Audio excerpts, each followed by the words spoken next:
నమస్తే. మున్సిపల్ ఎలక్షన్స్‌కి సంబంధించి కాంగ్రెస్ ఎక్కడ చూసినా కూడా ముందంజలో ఉన్నట్టయితే కనిపిస్తుంది. మాట్లాడదాం మనతో పాటు స్పోక్స్ పర్సన్ నిరంజన్ యాదవ్ గారు మనతో ఉన్నారు. వారిని అడిగి మరిన్ని విషయాలు తెలుసుకుందాం. అన్న చెప్పండి, ఎట్లా చూస్తున్నారు రిజల్ట్? కాంగ్రెస్ అయితే హవా నడుస్తుంది. మరి మీరు ఎట్లా చూస్తున్నారు? ముందుగా వాహిని ప్రేక్షకులకు నమస్కారం. ఈరోజు కాంగ్రెస్ హడావిడి మీరు చూస్తూనే ఉన్నారు. ఇక్కడ లైవ్లో గాంధీ భవన్లో ముఖ్యంగా ప్రజా వ్యతిరేకత వచ్చిందని చెప్పేసి కల్లిబుల్లి మాటలు చెప్పే బండి సంజయ్ కానీ, అదేవిధంగా బీజేపీ పార్టీ అధ్యక్షులు అంటే ఎవరో అనే అపోహలోకి పోతున్నారు జనాలు. వీళ్ళు అర్థం చేసుకోవాల్సింది ఏంటంటే, మతం ముసుగులో ఇంకెన్ని రోజులు మాయ మాటలు చెప్తున్నారు అనేది కూడా స్పష్టంగా ఈరోజు కాంగ్రెస్ పార్టీకి పట్టం కట్టిన. ముఖ్యంగా నల్గొండ కానీ, మహబూబ్ నగర్ కానీ, ఖమ్మం కానీ, అదేవిధంగా ఆదిలాబాదు, కరీంనగర్ ప్రాంతాల్లో కానీ వాళ్ళు ఉండే ఎమ్మెల్యే క్యాండిడేట్లు, ఎంపీ క్యాండిడేట్లు, బీజేపీ వాళ్ళు ఉండే ఏరియాలలో కూడా ఈరోజు ఆధిక్యంలో చూస్తున్నాం. దాదాపు ఇప్పుడు కౌంటింగ్లో ఒక 700 వార్డులు కౌంటింగ్ చేస్తే 500 చిల్లరగా ఇప్పుడు ముందంజలో 600కు దాదాపు 600 స్థాయికి వచ్చిన కాంగ్రెస్ పార్టీ వచ్చింది. అంటే కాంగ్రెస్ పార్టీ యొక్క ప్రాధాన్యత ఎంత ఉంది, ఈ తెలంగాణలో కాంగ్రెస్ యొక్క ప్రభావం ఎంత ఉంది అనేది తెలుస్తుంది. ఇంతకుముందు ఎవరో న్యూస్ ఛానల్లో మాట్లాడుతున్నారు బీజేపీ పార్టీ వాళ్ళకు ఒకటి అర్థం కావట్లేదా, లేకపోతే జనాదరణ విధానంలో అర్థం చేసుకోవట్లేదా, వాళ్ళ యొక్క విధానాలు అనేది తెలుసుకోవాలి. ముఖ్యంగా ఈరోజు బీజేపీకి కాంగ్రెస్ పార్టీకి వ్యతిరేకంగా చేస్తున్నానని చెప్పేసి బీఆర్ఎస్ కల్లిబుల్లి మాట.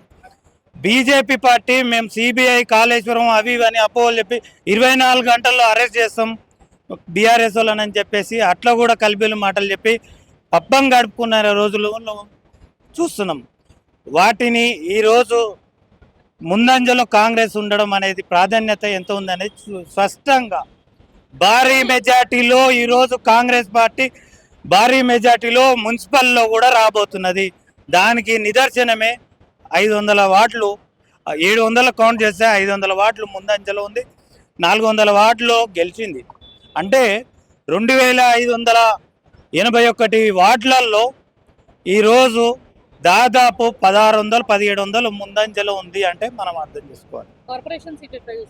కార్పొరేషన్లో రామగుండం కానీ, కొత్తగూడెం కానీ, మంచిర్యాల కానీ, అదేవిధంగా మహబూబ్ నగర్ కానీ, నల్గొండలో భారీ మొత్తం టోటల్గా కాంగ్రెస్ పార్టీ రాబోతున్నది. అంటే ప్రజాదరణ ఒకటే కాదు, ప్రజల్లో ఒకటే కాదు, పట్టణ ప్రాంతాలలో కూడా ఈరోజు పట్టం కట్టగొడుతున్నారు. అంటే మనం అర్థం చేసుకోవాల్సింది ఏంటంటే, అభివృద్ధి బాటలో పల్లెలే కాదు పట్టణాలలో కూడా ఉంటుంది. వీటిని కనీసం సోయి లేకుండా మీడియాలలో మంత్రులు కానీ, మాజీ మంత్రులు కానీ, అదేవిధంగా మాజీ ప్రతినిధులు కానీ సోయి లేకుండా మాది వస్తుందని గప్పాలు కొడుతున్నారు తప్ప కనీసం సోయి ఇప్పటికైనా నిద్రపోతున్న వాళ్లకు మీడియాలలో చూసైనా సరే ఆ వార్డులలో ఎవరు ముందంజ ఉన్నారనేది కూడా తెలుసుకోవాల్సిన అవసరం. జిహెచ్ఎంసీకి సంబంధించి 150ను 300 చేసిండు.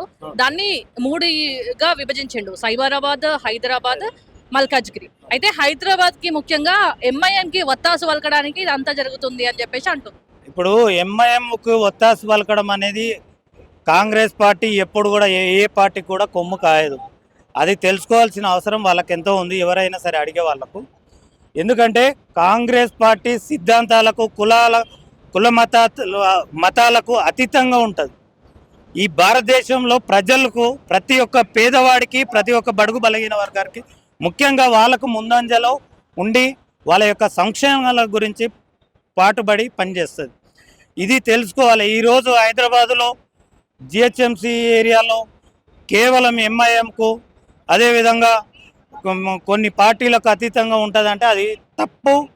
అది ఏ ఒక్కడు కూడా అపోహలో ఉన్న వ్యక్తులకు ఎవరు కూడా నమ్మొద్దు అని చెప్తున్నారు. అంటే ఇప్పుడు మున్సిపల్ ఎన్నికలు అయితే అయిపోయినాయి. ఇప్పుడు జిహెచ్ఎంసీకి సంబంధించి, హైదరాబాద్కి సంబంధించి టీఆర్ఎస్ సీట్లే ఎక్కువ ఉన్నాయి. ఇప్పుడు జిహెచ్ఎంసీలో గెలిచే అవకాశం ఉంటుంది అని చెప్పేసి వాళ్ళు చెప్తున్నారు. 100% ఏ పార్టీని కూడా ముందంజ ఉండదు, కాంగ్రెస్ మాత్రమే ముందంజ ఉంటుంది. ఎందుకంటే మేము చేస్తున్న ఈరోజు జిహెచ్ఎంసీదే తీసుకోండి, ప్రతి నియోజకవర్గం వాళ్ళు అన్ని చేసినాం ఇన్ని చేసినాం అంటే ఈరోజు హైడ్రా అని చెప్పేసి అధ్యక్షులు కానీ అదేవిధంగా ముఖ్యమంత్రి వర్యులు కానీ హైడ్రా అని చెప్పేసి ముందంజలో తీసుకొచ్చి ప్రతి ఒక్క అసెంబ్లీలో హైదరాబాద్ జిహెచ్ఎంసి ఓఆర్ఆర్ సరౌండింగ్లో ఉండే పల్లెలు కానీ పట్టణాలు కానీ వాటిని ప్రాముఖ్యంగా చేసి ఈరోజు 3 ప్రాధాన్యంగా మున్సిపాలిటీలు చేసిండు. 3 గ్రేటర్ హైదరాబాద్లో గ్రేటర్లో మున్సిపాలిటీలు పురపాలక సంఘం చేసిండు. అది ఎందుకంటే అభివృద్ధి కోసం ప్రతి ఒక్క పేదవాడికి అభివృద్ధి సంక్షేమాలు అందిన విధంగా జిహెచ్ఎంసీలో కూడా నీరు హైడ్రా అని చెప్పేసి వాళ్ళు చేసింది ఏం చేయలేదు. మేము హైడ్రాని తీసుకొచ్చి అక్కడ ఉండే బస్తీ దవాఖానాలను కానీ అక్కడ ఉండే వాటర్ బోర్డును కానీ అక్కడ ఉండే మున్సిపాలిటీలలో ఉండే పల్లెలు అక్కడ ఉండే దానిలను మేము ప్రాధాన్యంగా అభివృద్ధి కోసం పట్టణాలకు సమీకరణ చేసి వాటిని డెవలప్మెంట్ ఎట్లా చేయాలని చెప్పేసి ఈరోజు ముఖ్యమంత్రి వర్యులు అదేవిధంగా అధ్యక్షులు పిసిసి మహేష్ అన్న కానీ ముందంజలో ఉండి దానికి ప్రాతినిధ్యంగా వహిస్తూ ఈరోజు జిహెచ్ఎంసీలో 150 కానీ మిగతా దాంట్లో 70-76 పైన ఉన్నాయి. దాన్ని ప్రాముఖ్యత డెవలపింగ్ కార్పొరేషన్ చేస్తే అన్ని విధాలుగా అన్ని శాఖలకు ప్రాతినిధ్యంగా ఉంటుంది. అభివృద్ధిలో దేశంలో కావచ్చు 420 హామీలు కావచ్చు ఇవి ఎక్కడ కూడా సరిగ్గా అమలు కావట్లేదు. ముఖ్యంగా నిన్న మీరు చూసిండొచ్చు కవిత ఉద్యమకారుల ఆత్మగౌరవ సభ అని చెప్పి నిన్న పెట్టారు. గతంలో టీఆర్ఎస్ పార్టీ ఏ రకంగా మోసం చేసిందో ఇప్పుడు కాంగ్రెస్ పార్టీ అదే రకంగా మోసం చేస్తుందా అంటారు. ఆమె మతి ఉండి మాట్లాడుతుందో మతి లేకుండా మాట్లాడుతుందో తెలుస్తలేదు. మొన్న ఆమెనే టీఆర్ఎస్ పార్టీ బీసీలకు వ్యతిరేకమైన మాధవరెడ్డిని టీఆర్ఎస్ పార్టీలో మొన్న ఒక మున్సిపల్ నుంచి ప్రాతినిధ్యం వహిస్తున్నారు. అంటే ఇక్కడ కాంగ్రెస్ పార్టీ 42% కన్నా ఎక్కువగా సీట్లు ఈరోజు మున్సిపల్లో 60% ఇచ్చింది. మున్సిపల్లో బీసీ ఎస్సీ ఎస్టీలకే పెద్దపీట వేసి వార్డు మెంబర్లు కానీ ఇప్పుడు కాబోయే చైర్మన్లు కానీ వాళ్ళకే ప్రాధాన్యత ఇచ్చింది. అంటే ఇక్కడ అర్థం చేసుకోవాల్సింది ఏంటంటే కవిత కలిబులి మాటలు చెప్తున్నది. కలిబులి మాటలు చెప్తుంటే ఆమె ఏం చెప్తుంది ఏం చేస్తుంది అనేది జనాలు ఆలోచిస్తున్నారు. నమ్మే ప్రసక్తి లేదు. అదేవిధంగా ఆమె స్టంట్ ఏంటిది, ఆమె ప్రాధాన్యత ఇప్పుడు ఒక పార్టీ అంటే ఆ విధానము సిద్ధాంతాలు ఒక స్టంట్ విధానంలో ఉంటారు.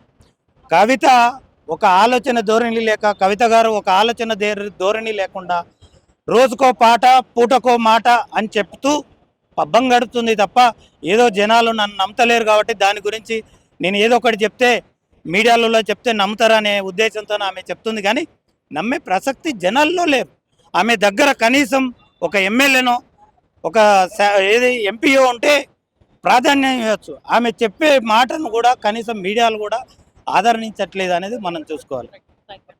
చూస్తారు కదా ఏదేమైనా కూడా ఇప్పుడు మున్సిపల్ ఎలక్షన్స్ కావచ్చు రాబోయే జిహెచ్ఎంసీ ఎలక్షన్లో కూడా ఖచ్చితంగా కాంగ్రెస్ పార్టీయే విజయం ఉంటుంది. ఖచ్చితంగా కాంగ్రెస్ పార్టీయే అత్యధిక సీట్లు సొంతం చేసుకుంటుందని చెప్పేసి వాళ్ళు వ్యక్తం చేస్తున్న పరిస్థితి.